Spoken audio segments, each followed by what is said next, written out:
Okay. Tensions are simmering in the Asia Pacific. Is the Philippines heading down a path of increased militarization? Tonight, we delve into China's growing security concerns over the actions of President Marcos. We are honored tonight to have Dr. Anna Malindog Uy. She's a PhD candidate in economics at Peking University and a columnist for the Manila Times, among other publications around the world. And she's also an expert on South China Sea's affairs. She is joining us to share her insights tonight. Also with us today will be Mr. Jerry Gray. He's a prolific China commentator and a great friend of Media Without Means. So I want to welcome both of you. We are going to be asking Dr. Malindog Uy pressing questions regarding the recent changes in the Philippines, and we will be discussing the recent visit of U.S. Defense Secretary Pete Hegseth to the country, the implications of statements from Filipino military officials regarding potential aid to Taiwan, and the newly approved acquisition of F-16 fighter jets. What do these developments signal for the future of the Philippines and its relationship with its neighbors? So let us welcome our guests today. So first of all, Anna. Anna, how are you tonight?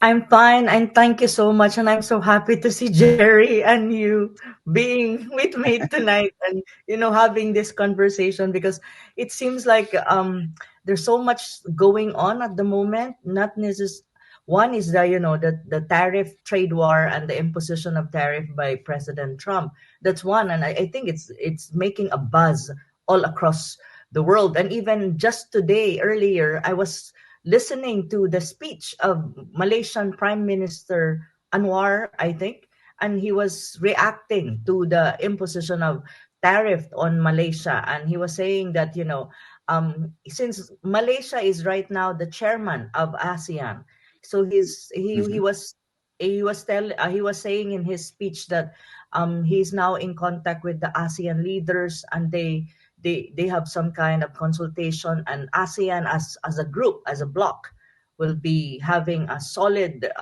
stand on this. But at the moment, Malaysia and I think other ASEAN countries did not yet some kind of they don't yet have these retaliatory measures Mm-hmm. against the United States. So that's one. And then you have again my country, the Philippines, is now being drugged again, and with with this new issue of F-16 possible deal, and at the same time upcoming Balikatan exercises, which is actually this is the joint military exercise between the U.S. forces and American and Filipino forces that will be upcoming. I think this month or next month, but I think it's this month.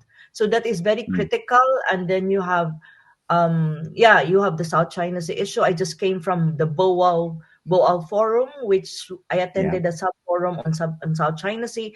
And I'm not kidding, Jerry and Fernando. The issue of the South China Sea, you can feel that people within the region and Southeast Asia, the sub region, Asia Pacific, and even outside of Asia Pacific, they are feeling the heat, and they're very concerned about the South China Sea as a flashpoint in Asia Pacific when you talk about possible military escalation. So I'm happy to be with you. At least I feel I'm not alone. All right. Jerry, how are you tonight? And what is your bird's eye view of what is taking place in the Philippines? Yeah, it's that was a pretty succinct summary there from Anna. Thank you. My bird's eye view, and I'm looking at it from outside. I have a lot of questions that I'd like to know about what's going on, basically on the street.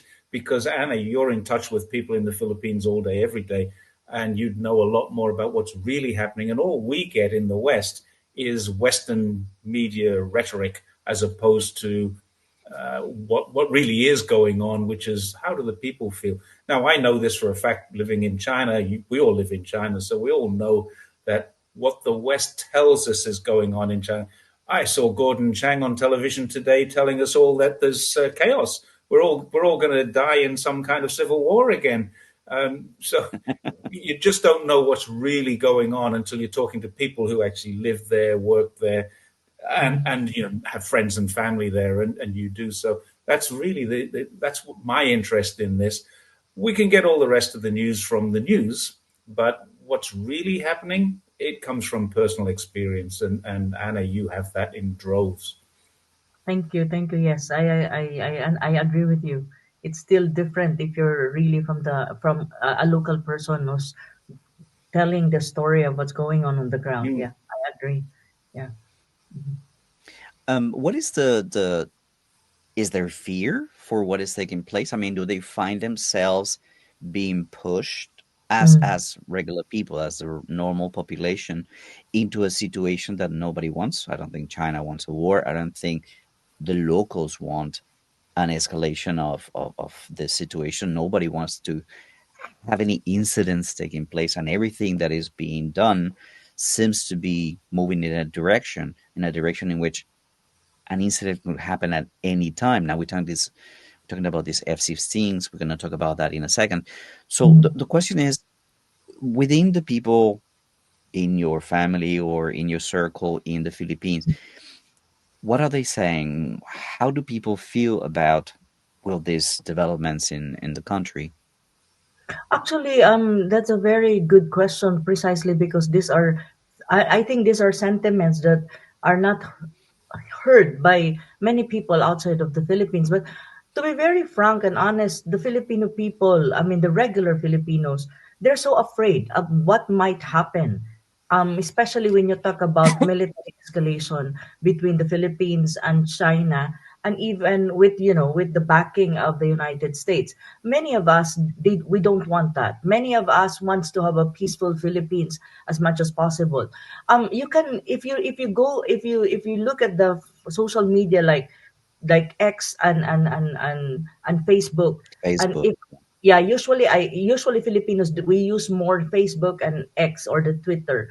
And so in my interviews, I usually share it with my followers, and even of course the followers would have their own followers too, and it's being shared all over social media. You can see the reaction that they're so angry with President Marcos Jr. with this kind of Mm, foreign policy that is not neutral, not independent, and very much leaning to the United States. They are not in favor of the AFP chief, Broner, saying, mentioning Taiwan invasion, and it seems that that if in any case something happened in the Taiwan Strait, if there's a military escalation in there, that we will be, as a country, will be drugged into it, and we will be part of it. When in fact we know that we are not. That's not an issue. This is not an issue of the Philippines. And as much as possible, as Filipinos, we just want to be peaceful. We don't want to be engaged in any conflict, and we are very much aware as Filipinos of what happened to Ukraine. Everyone in the mm, Philippines is aware of what happened to Ukraine, that it had, that military crisis between Ukraine and Russia, that Ukraine suffered a lot, and now Ukraine is like a hot potato that's being dropped by the mm, United States, and even some of the European allies. But and Ukraine is running after the United States for help, because it seems like it's being dropped out of the blue. And then you have an exchange of minerals for Trump to to help them. So we know exactly what happened to Ukraine. And we don't want that to happen to the Philippines, just because we are being used as a pawn by the United States against China because of its own strategic interest in the Indo-Pacific or the Asia-Pacific region. Many Filipinos, almost all Filipinos, I'm not kidding, we don't want to be dragged into any kind of military conflicts, may it be in the Taiwan Strait or may it be in the South China Sea. We believe that there is other options when you talk about mm, the conflict. And you can see many Filipinos are very angry with Marcos Jr., with this very belligerent foreign policy or approach to the South China Sea. Because I think Filipinos are aware now that there are other means of trying to resolve the conflict through negotiation. And I know, and many of us know, that I don't think China wants to have a war with us. And even then, we will lose. My God, look at China and look at us. We're so small compared to China. So we're not stupid people, Filipinos, not to know the consequences of all of this. So if you ask me how Filipino feels about these things, we're so angry. We're angry. But the problem is sometimes we're helpless too. Because Marcos Jr. is the president, and at the end of the day, he has the legitimate hold on a Mandate. power of government. But we're trying our best to, to make our voice known and tell him, like, this is not what we want. We don't want this. It's your agenda, I, not our agenda as a I think people. what's very difficult for people, for observers to try and understand is we all look at this the same way that you do. I mean, if there were to be a conflict, there's just no chance that the Philippines would have any chance against an army or a navy or a force like China. Um, but it's very It difficult can to be that understand we'll the be context and outwitting the now. rationale behind this. It's very difficult to understand the rationale behind Yeah, these decisions. Can I add something to this? yeah. I've Please. got I've got another computer open at the moment on a web page that I accidentally opened up. I was looking about the Philippines, trying to get some information about tonight to formulate some questions for you. And I've opened up The Hill, and it's not something I would normally read. I call it the CIA's monthly newsletter. Basically, this is the CIA published it. Well, The Hill published. Just It may here. not be the CIA, but it kind of looks like it. But let me read something to you. Mm, The US and the Philippines have a mutual defense treaty first signed in mm, 1951. We all know that. mm, mm, However, this may not apply to disputed regions. mm, So if Taiwan is the dispute, and it's nothing to do with the Philippines at all anyway, and the Americans or the Philippine defense officer has come out and said, we will help defend Taiwan. Well, that's the Philippines. But if America are pushing them towards that, the Americans are not going to help at all because this is a dispute that doesn't affect America. They've already said that quite clearly, mm, and 3 successive presidents in the past have said so. But more importantly, it doesn't include the shoals and the islands and the disputed regions, which are not actually anything to do with the Philippines historically. And mm, so they're saying we have a mutual defense treaty with the Philippines. So now this is actually in the Hill. mm, They're kind of negotiating their way out of helping you if it's a matter that if China attacks any of the Philippine islands, fine, defense treaty kicks in. But if there's a dispute and China happens to shoot out of the water one of the Philippines Coast Guard ships or a fishing vessel or whatever it is, if that's the premise that they're talking about, they're going to say, well, no, no, that doesn't come under our defense treaty. Because we all know for a fact the USA will happily wipe their hands of anything that they don't have to physically get involved in. They've never honored a treaty in their entire history. Why would they start doing that now? And they already have a built-in loophole that they're already saying, well, this is not our problem. So do the Filipinos, the people in the Philippines know this? That America is Ah, not this going to is help them? That's a very good question because this is not known by many Filipinos. I know that the MDT, it does not cover some of the disputed areas of the South China Sea. It Hmm, does not. Even if there's there's a document by Henry Kissinger that actually said, like, it's like in the archives that even before, since the beginning, that the MDT is not actually, it does not cover the disputed South China Sea from the very start. But the problem is the Filipino public is blind to it.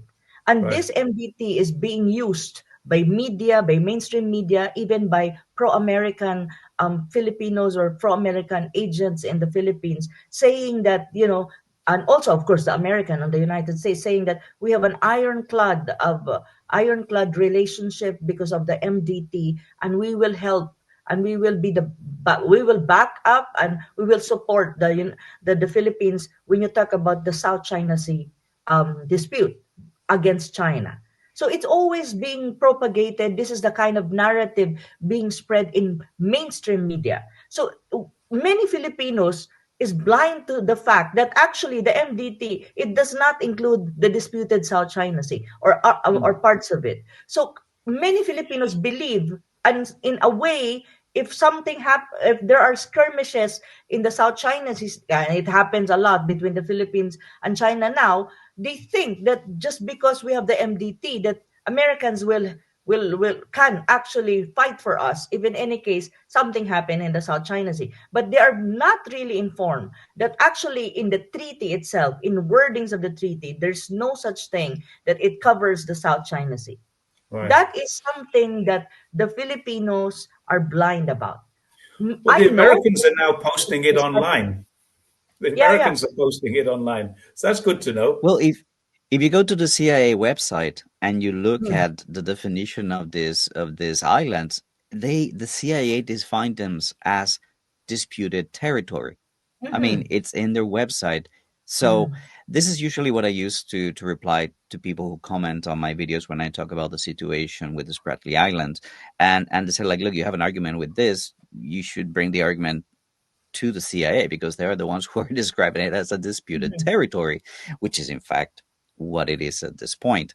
Um, I also feel how serious this is as a transgression to China's red lines when you have a high rank military officer just who, as a country, are supposed to recognize the PRC and Mm, now saying that they're going to go and defend Taiwan.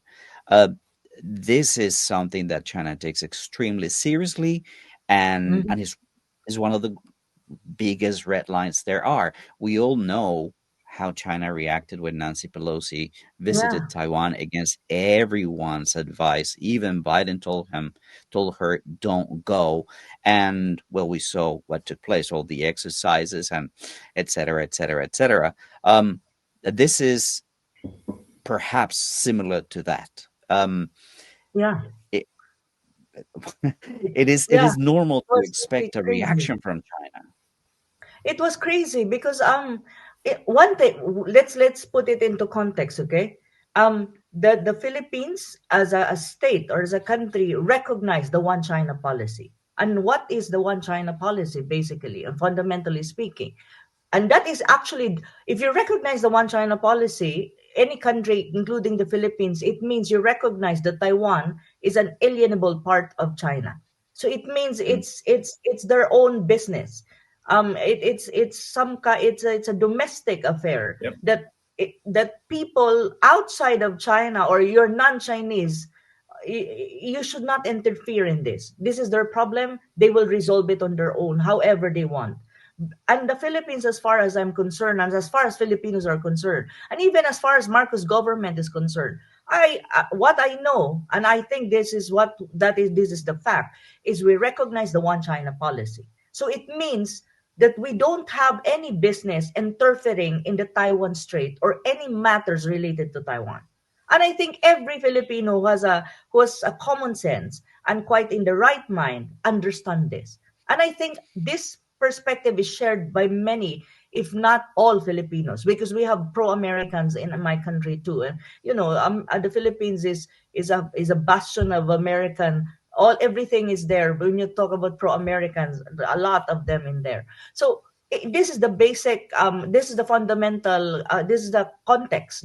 So all of us we know this, and suddenly out of the blue, our AFP chief, the head of our armed forces, just out of the blue said that if in any case there is a Taiwan invasion, the Philippines has to be ready, and it seems like we're preparing for it for a long time already, because we mm, have 250,000 OFWs, or what you call overseas Filipino workers, working in Taiwan. So it Mm. seems like he is justifying this, that we have to rescue them. So that's why we have to prepare militarily speaking because of this. And I'm like, why do you have to say this in public at this time?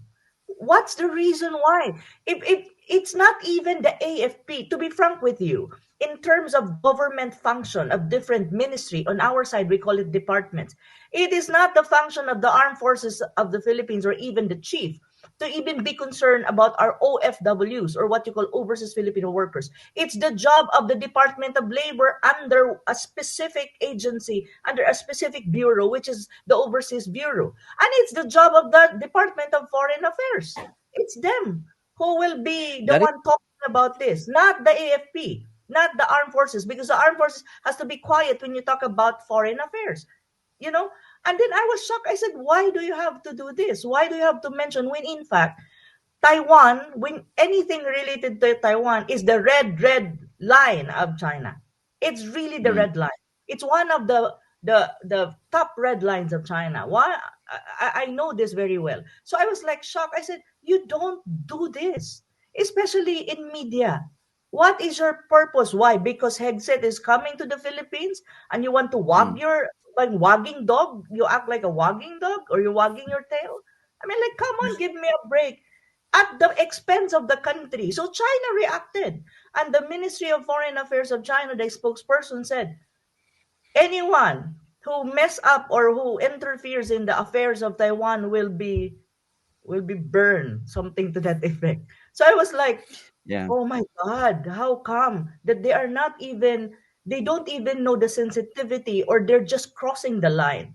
Because I don't think he's stupid not to know the sensitivity of the issue. I think it's much more intentional to say these things Yeah. to provoke something from China. And do you really think China will just clap their hands? Of course not.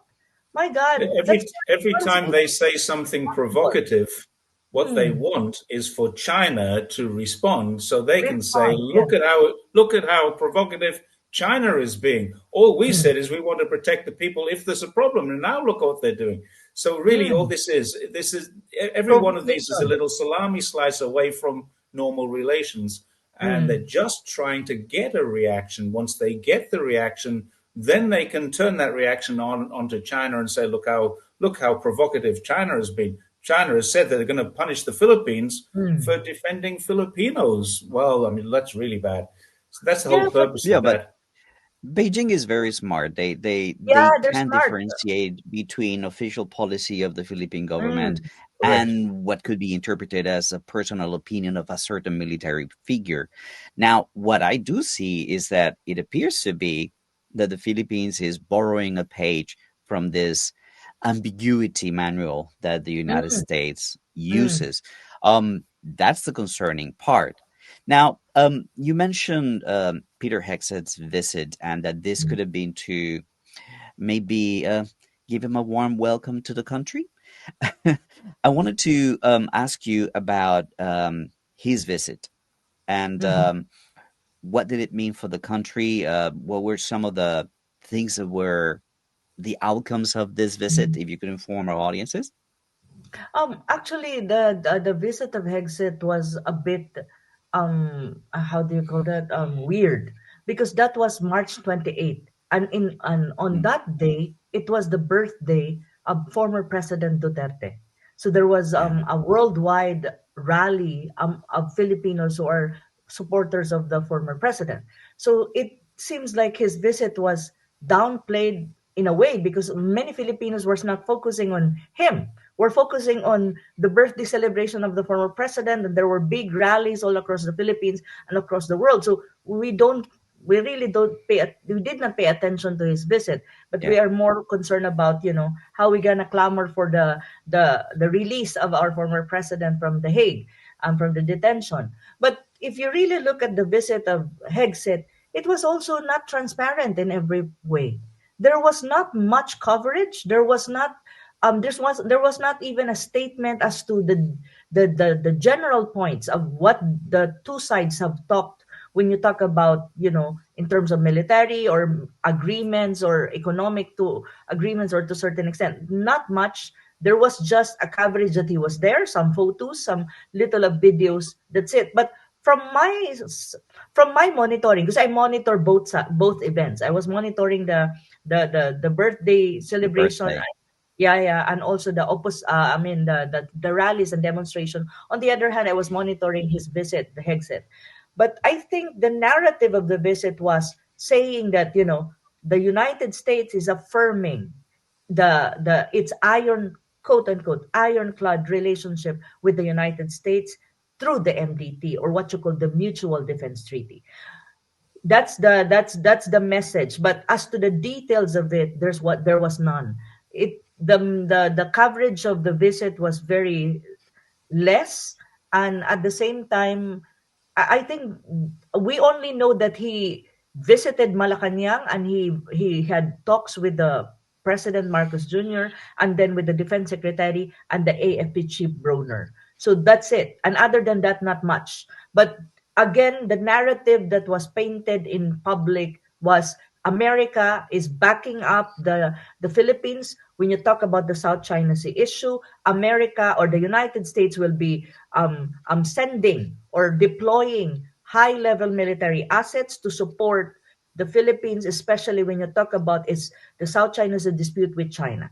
And we have that ironclad quote unquote relationship because of the MDT. However, one thing though that we have to remember when it comes to this MDT and when it comes to this support of the so-called ironclad relationship of the United States and the Philippines, when you talk about defense and military, it's very ambiguous. I'm not kidding, Fernando and Mm. and Jerry. Ambiguous. They are good in this making this statement, but in action, I'm not kidding. There's none. Everything is, but they're good also in arming and militarizing us against China and pushing us to the brink, to jump off the cliff.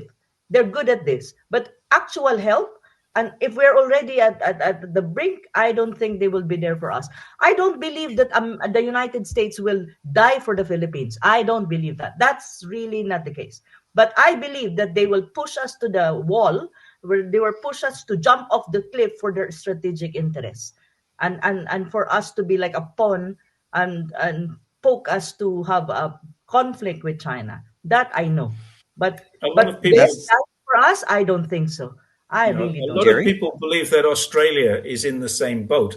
They're going to Mm. use Australia. But Australia has a population of 24 million and about, I don't know how many ships they have. I think it's only about 10 or 12 ships, and half of them are not operable at any given time. It's a very, very small navy.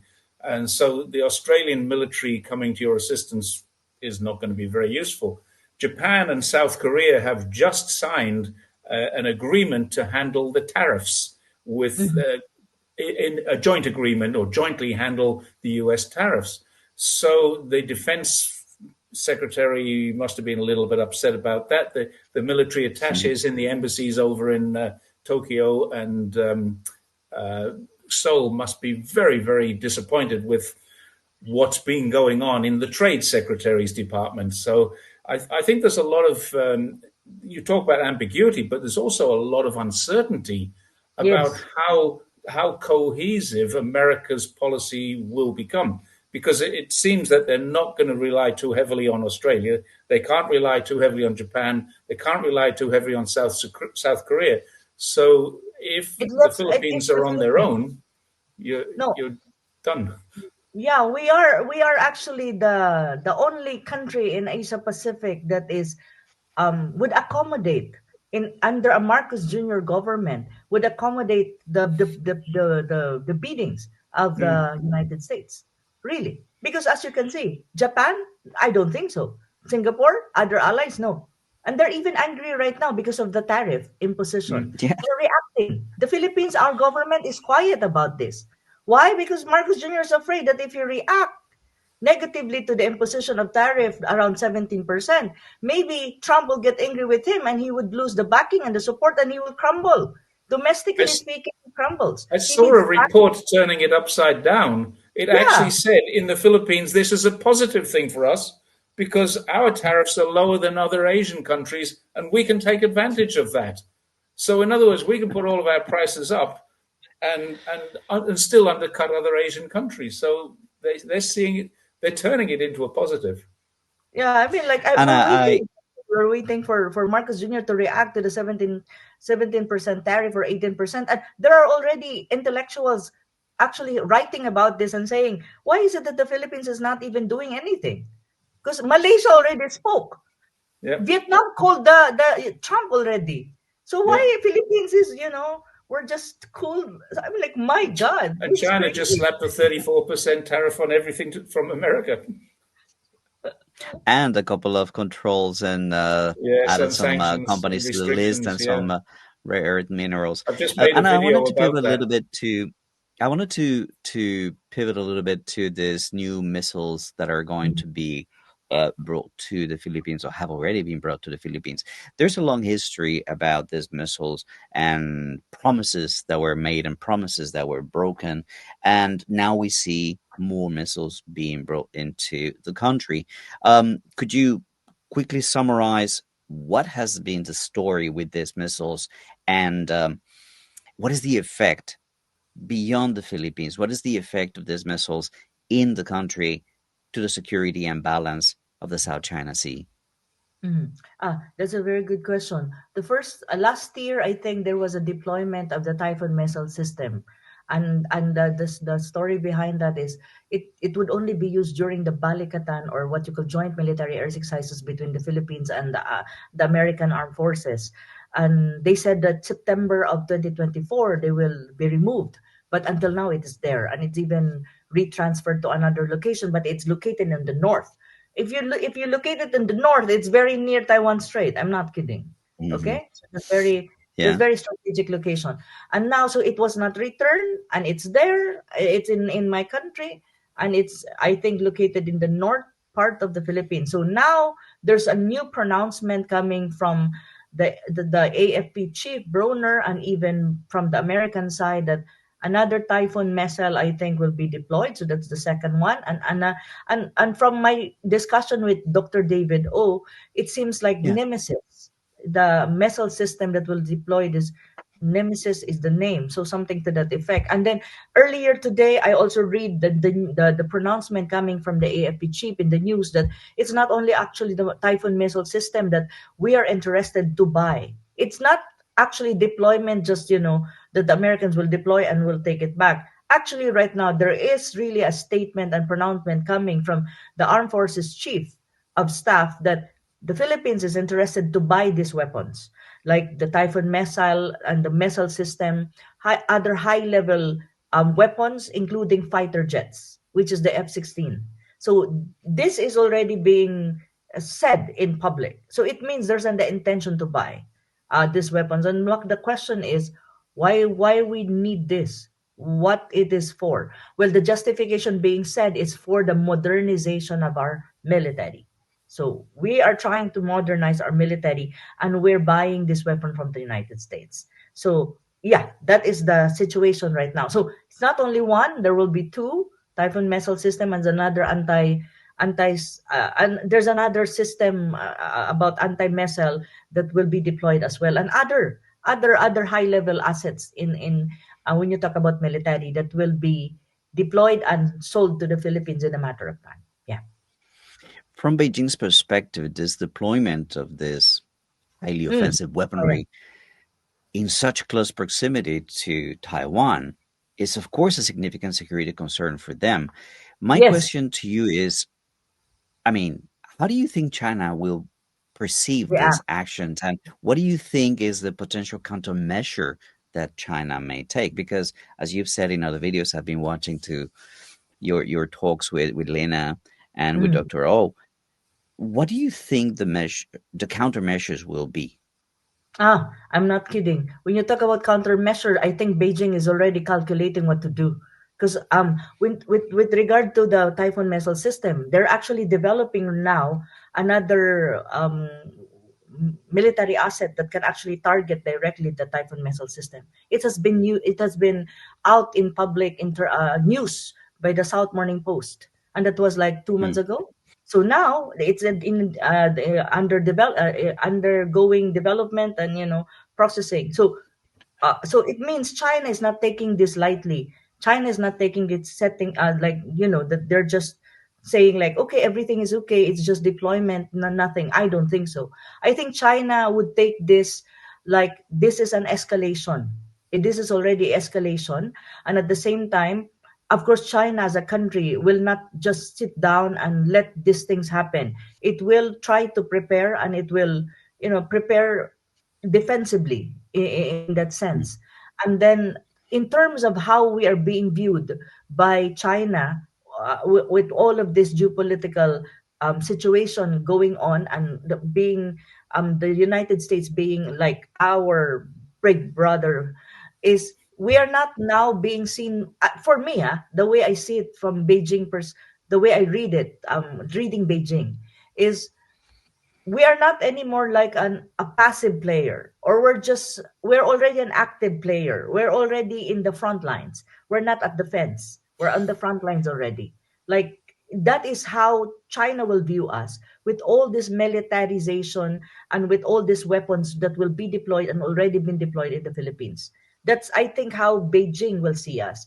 And if that's how Beijing sees us, it means as well that their perspective about us will change a bit. From being a friend, probably will be perceived as an adversary in that sense, if this continues. Of course, this is understandable. Any country that will be on the shoes of China will have the same reaction. It is Mm, natural, because you, as a country, they have also the right to be defensive and to be ready for whatever eventuality that happen vis-a-vis another country. That is natural. I don't have anything against it because I understand this.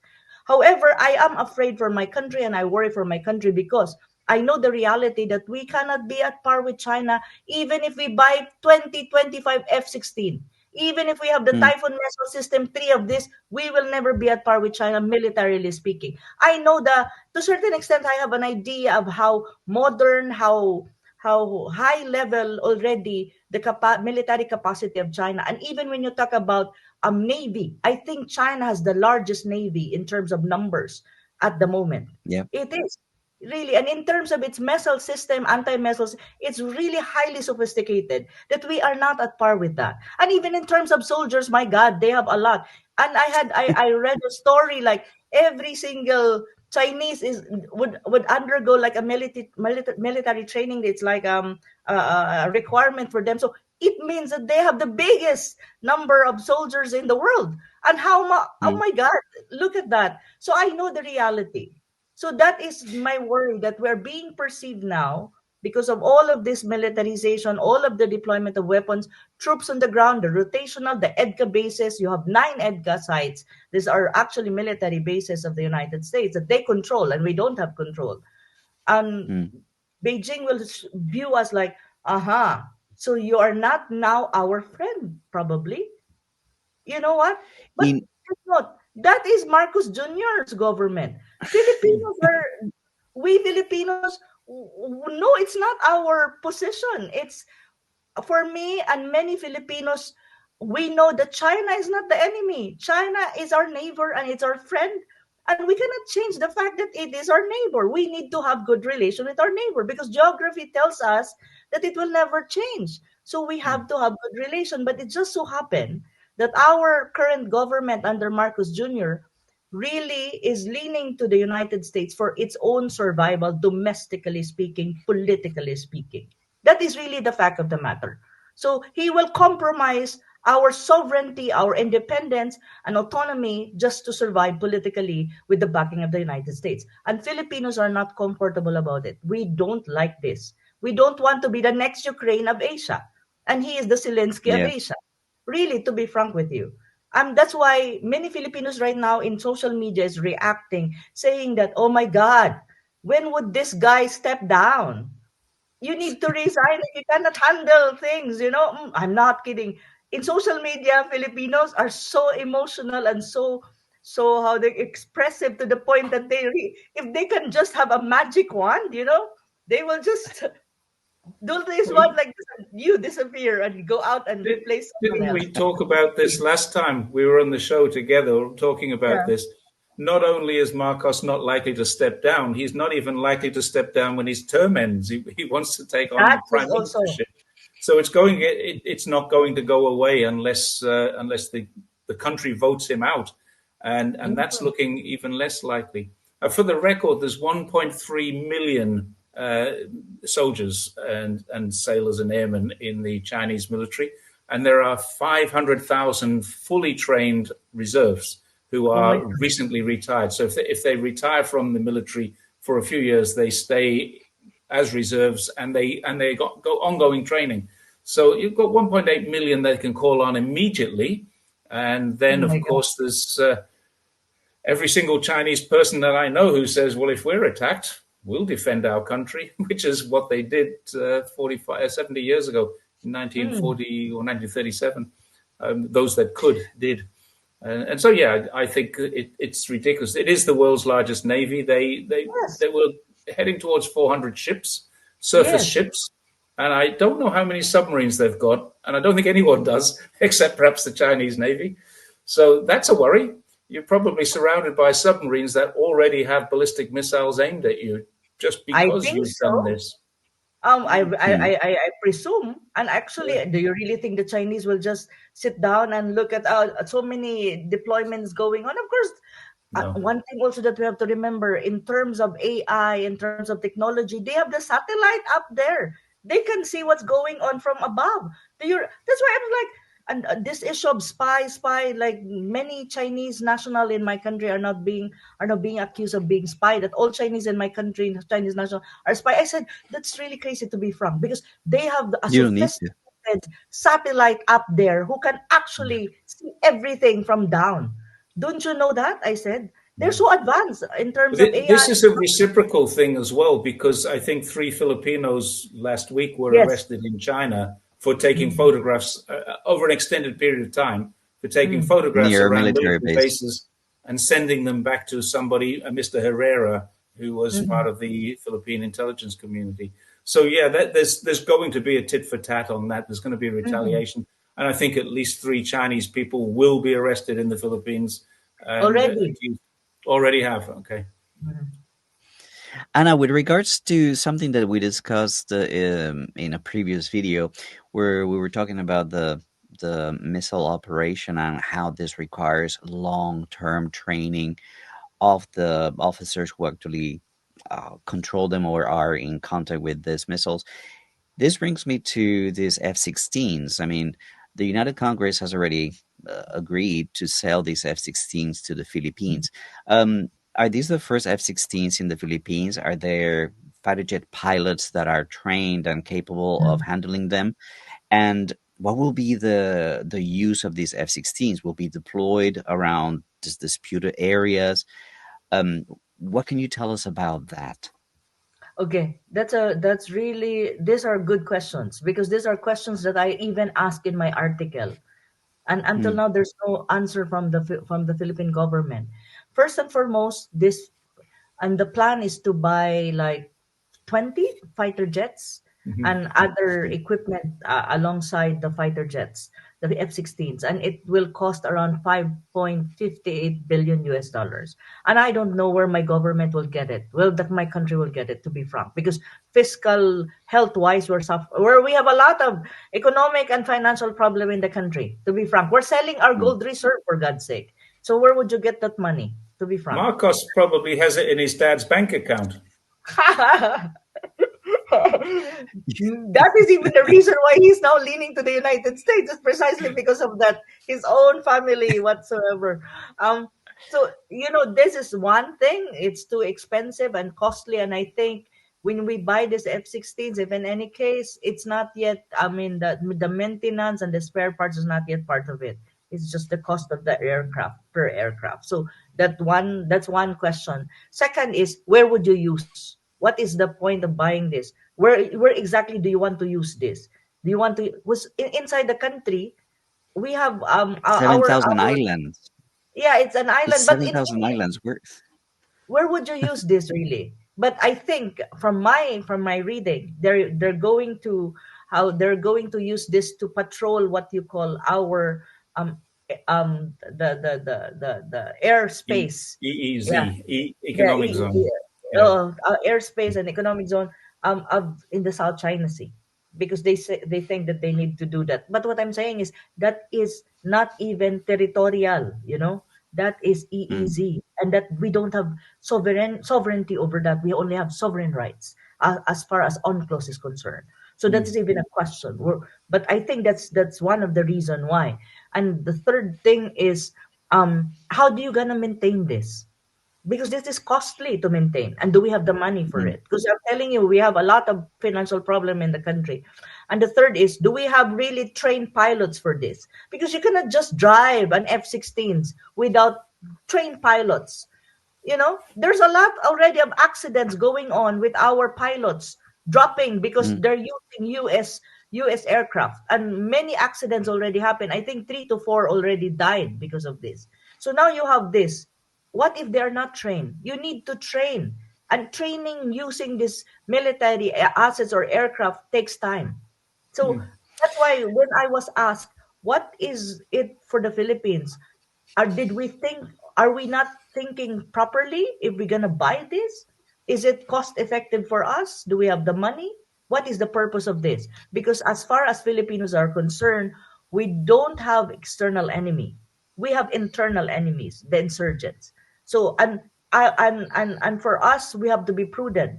Is it the right time for us to buy these things, or is it really we buy this from America? Because probably there are other countries that we can source out the same aircraft, the same kind of military asset, probably same capacity and capability, but at a lower cost. And I think China is also selling some of their J10, J20, which is very less expensive and whole package. But of course, the Marcos government will not do that because they have Mhm. animosity with the Chinese. But that is not even prudent. That is not even pragmatic. That's not even cost effective. So these are the issues that actually I'm asking in my articles to the current administration to answer, but quiet. They just say that they're To the interested. proper They to the want to buy. proper trading to the proper training of pilots. Hmm. My concern is when you have this close encounters between two nations' air forces, there are elements of uncertainty as to Hmm? what could escalate an incident.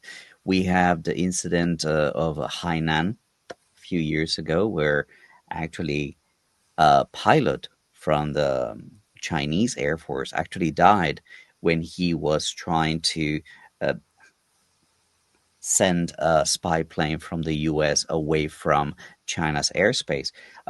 So, an incident like this, if the pilots don't receive the proper training and they're going to be flying side by side or in close proximity, that becomes a concern. Because what if there's an incident and now we have that spark that is going to trigger this chain of events? That is what actually, in my honest opinion, America is looking for, a trigger, something that could spark this Hmm. conflict, and then everything is off the table. Now Taiwan, now Japan, like that's all they need, an Hmm. incident that would allow them to um, do what they want to do, but they're hiding their real intentions. They just need a false flag. Jerry, how does this compare in a way, very briefly, to the Australian submarines? Well, the Australian submarines are different because they're never going to get delivered. I think that's now an accepted fact. The United Yes. Kingdom has started an inquiry into this. Now, the United Kingdom started this. This was a Boris Johnson initiative. He wanted to upset the French. He wanted to inveigle himself with the Americans, and he wanted to get the Commonwealth back together as a kind of a Five Eyes type of thing. So Boris Johnson had this idea that he could upset France. He could do all of these things in one swoop just by getting Australia to cancel the French submarines and buy American. Well, they're never going to get the American submarines. That is now an almost, I would say, better than 99% certainty that America have said we are not going to deliver submarines. And no one has called for an inquiry into that in Australia yet. But in the UK, they have started an inquiry. Now, here's the thing: there is an election in Australia in just 3 or 4 weeks' time. I think third of May. So we're less than a month away from an election, and the opposition are saying, well, we're not showing leadership here, but it was them that started this. Now we've got the government in place now who immediately signed on for it, not showing leadership. So neither party really knows what's going on. It's a nightmare. I would say that the sale of planes to Hmm. Philippines, yes, it will probably happen. No, you can't afford it. Lockheed Martin will hold you in. Hmm. You'll be in court. Your country will be in court in a few years' time or you won't have them delivered because you haven't paid the proper prices for them, or the price will change because that's what they do. And there's always something extra. Oh, they will So remotely disable the feature. yeah, though that's the next thing. They can remotely disable. And the Yeah. other thing is, as Trump said the other day when they were launching a new PowerPoint presentation, because they haven't launched a new plane, but they were launching a PowerPoint presentation of a new plane saying, we're going to sell this to all of our allies, but we'll turn it down because we don't know if they'll stay our allies. Well, there you go. The Why Americans would are you buy? saying quite clearly, we don't think you will remain our allies, so we're not going to sell you the full Monty. We're only going to give Hmm. you a little toned down version of it so we can still defeat you if we need to. I don't know if anyone picked up on that in the Philippines. I mean, No. basically, do you have any? Here's another question: do you have any independent media left in the Philippines? Uh, we do have some Right? very minor, not the mainstream. The Okay. mainstream media, to be honest and frank, are I would not categorize them as independent. They're, I think, co-opted, and they're more also co-opted by the government, the current Hmm. government of Marcos Jr.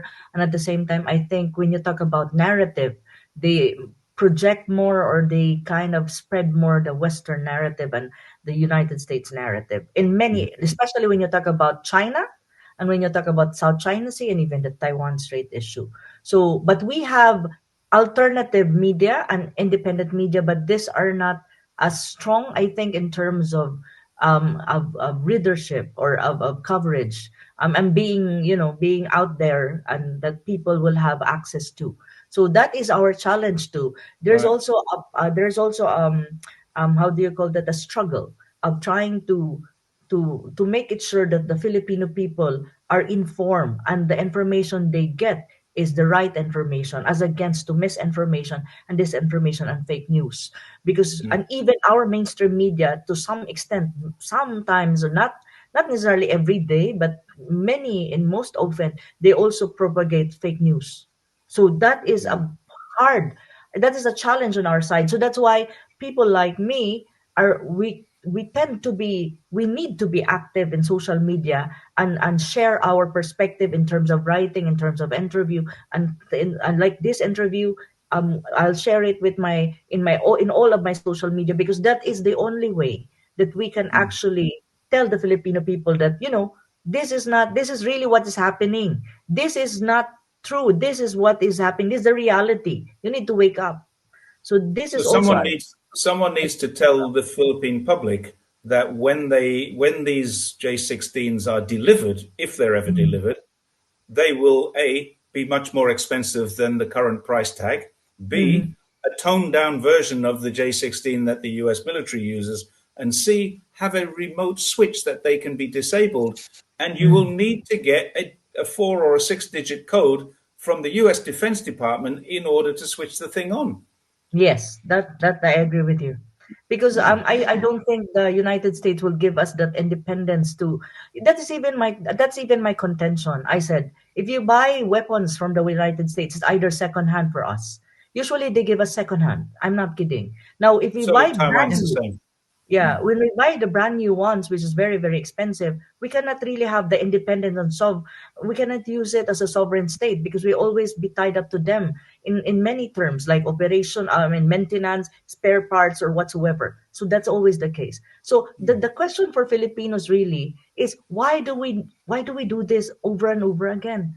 You know what? We don't learn from our mistakes. We've been doing this for the longest time. Since what? Since Second World War, or even before Second World War until now. But Mm. the thing is, that this is something also that Filipino has to wake up and has to realize that, this is not anymore new. But we need to do something about it. We need to cut this. But of Yeah. course, it's also hard because our current government is very much dependent and leaning to the United States for its own survival, really. I Yeah. guess you And can see the dilemma there because you are really faced with the choice of alignment. You need to align Mm. yourself as a relatively poor country in Asia. You need to align yourself with America for support and China for trade. This is what Australia has tried to do for many, many years. We rely on China for our trade, but we rely on America for our military support. And China is now saying to them, well, that's not working very well for us. You can have Mm. one or the other, but you can't have both. You can rely on us for trade, but you can't have these AUKUS submarines, which are not for defense. Even Scott Morrison, the guy who started this deal for Australia, has made it quite clear we can cruise undetected around the South China Sea. Well, that's not where Australia's defense is. Australia's defense is around the coast of Australia, and that's where they ought to be, with the Collins class or the Navals that they were going to get, good quality submarines that do a very good quality job, not attack submarines that are never going to be delivered. And that's a problem with the Philippines as well. They're either never going to be delivered, or they are going to be delivered, but they're going to be too expensive, or you're not going to be able to operate them efficiently. That's actually, I agree with you, Jerry, on that. Very well Anna, said. And I I wanna agree totally. Yeah. I Mm-hmm. wanted to ask you a final question to start wrapping up our video. It is obvious that one of the objectives that the Trump administration has is to disrupt the cohesiveness of the ASEAN countries. It is obvious that within that group, it seems that the easiest tool to manipulate is President Marcos. Um, what has been the response around ASEAN countries from your studies, from your research, from your connections and contacts regarding this militarization of the Philippines? What is the word around ASEAN countries regarding this? And just to add, Fernando, it's not just that the United States would want to have like orchestrating some kind of this, to disrupt the cohesion or the cohesiveness of ASEAN as a bloc, of course, a member state, but even between ASEAN and China. Because as you can see, China and ASEAN are very close in terms of Yeah. trade, in terms of economy, and that's really obvious. Our The ASEAN largest trading partner of the 10 ASEAN member states, and even an ASEAN as a bloc, is China. The relationship is very close, as in close in every sense. We have a lot active people-to-people relation. You have a lot of academics studying in China in the same manner, Chinese studying in different parts of ASEAN and member states. But I think also the United States want to have wedge. They're trying to create a wedge between the two sides using the Philippines and through this militarization also and other means. Um, from my interaction with my colleagues coming from ASEAN, especially those who are claimant states of the South China Sea, many ASEAN states, even my friends, ordinary people from ASEAN, they are not comfortable with this. They're not comfortable with the fact that one member of ASEAN is being militarized, and they don't like it because it creates tension in the region, and they are being forced. The problem is like this: ASEAN countries now is being forced to take sides in some ways because we are a member of ASEAN. So in a way, Mm. we demand loyalty from other members of ASEAN. I mean, actually, Marcos Jr. is trying to do that, saying trying to talk to Vietnam, trying to talk to Malaysia, that when you talk about the code of conduct, let's just have our own code of conduct among ASEAN member states who have claims in the South China. Let's take away, let's not include China, just us. But how can you do that when China is also a claimant state?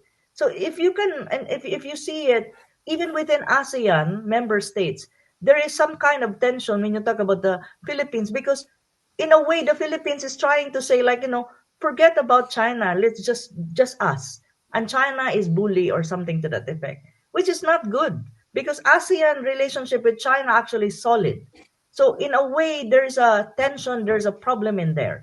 But of course, ASEAN, as much as possible, wants to be a solid bloc and wants to assert its ASEAN centrality. But even then, ASEAN member states, I think, is not they're not comfortable at the moment how the Philippines behaves when you talk about the South China Sea, when you talk about the Taiwan Strait, and when you talk about its very much leaning foreign policy to the United States, because it's not neutral. And one of the values of ASEAN member states, and even if you look at the foreign policies of of other ASEAN countries, very obvious. They always have this independent foreign policy and they stay neutral.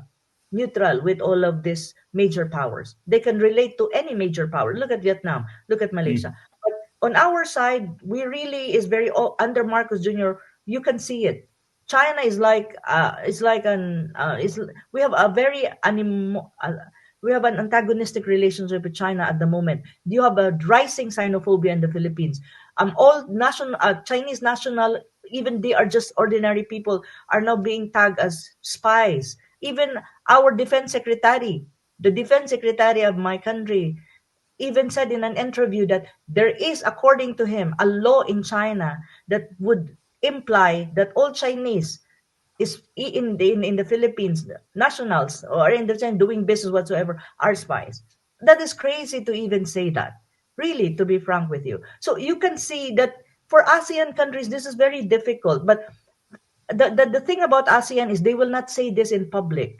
They will they will talk about all of this thing in private. But if you talk to them in private, you can sense that they are not happy with what's going on because it creates tension. And the militarization of the Philippines by the United States to a greater extent will provoke some kind of a regional arms race because other ASEAN states will also be provoked to arm themselves because one ASEAN member is arming. And one thing that you have to remember, ASEAN as a body and as a bloc, we adhere to what you call neutrality, and we see that Southeast Asia should be a zone of peace and neutrality.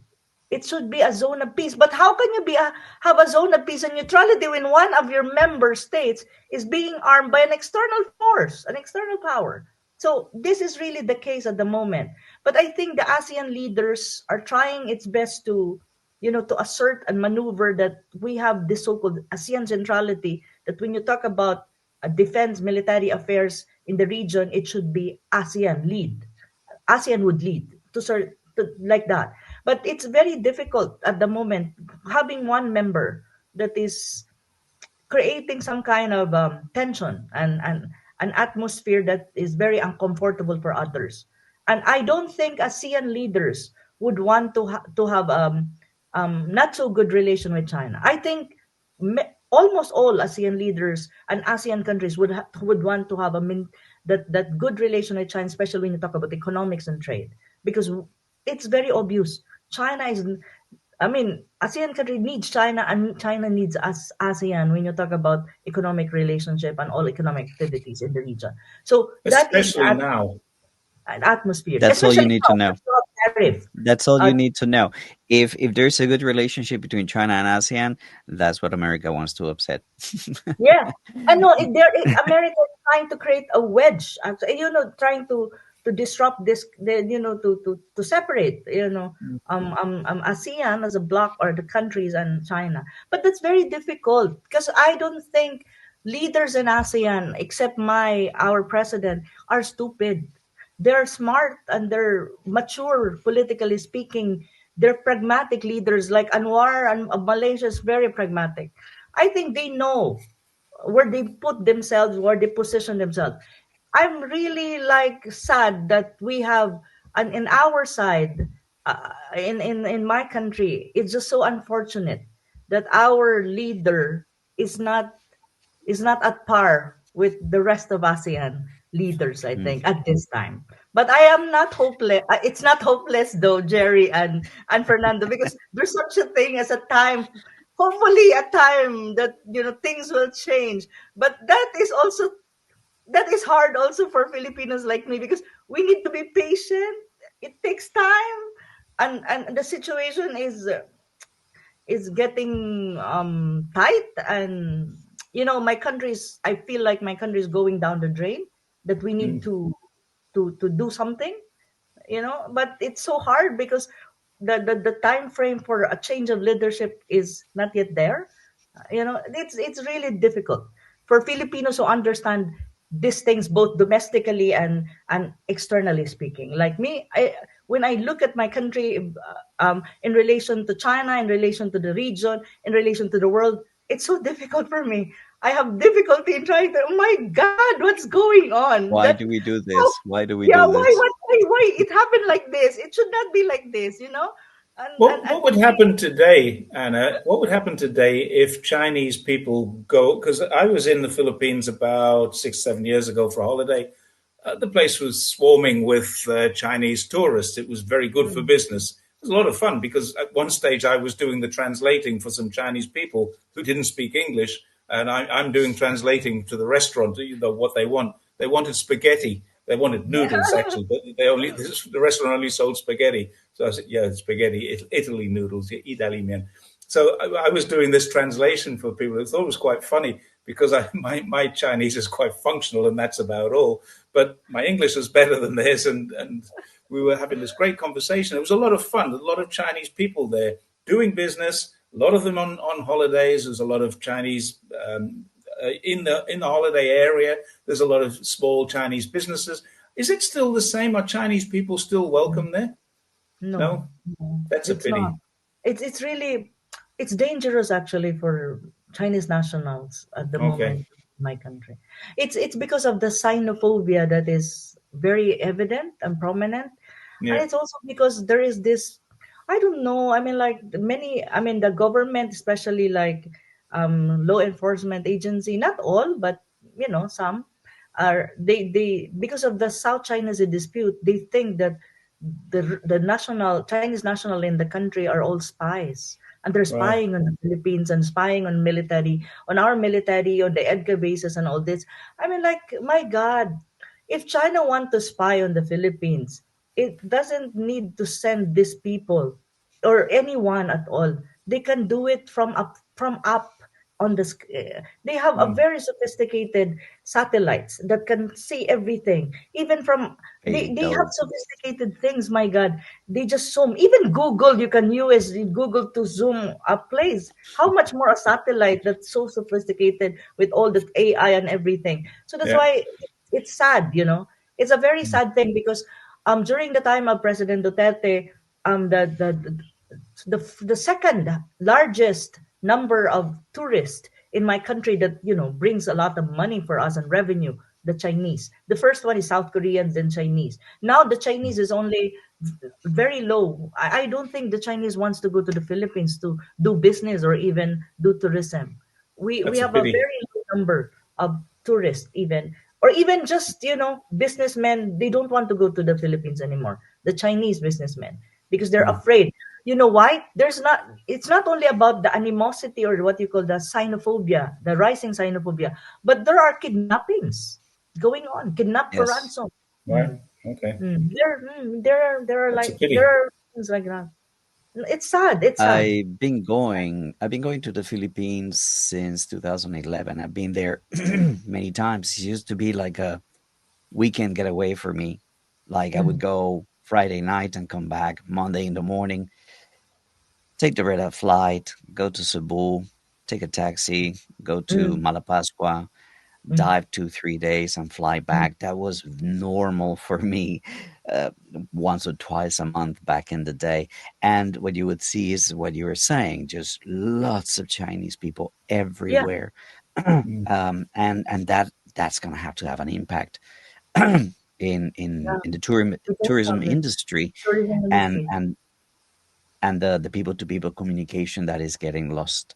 Well, Mhm. Anna and Jerry, we have run our hour. We said we wanted to be short, but this is a topic that requires a lot of uh, spreading.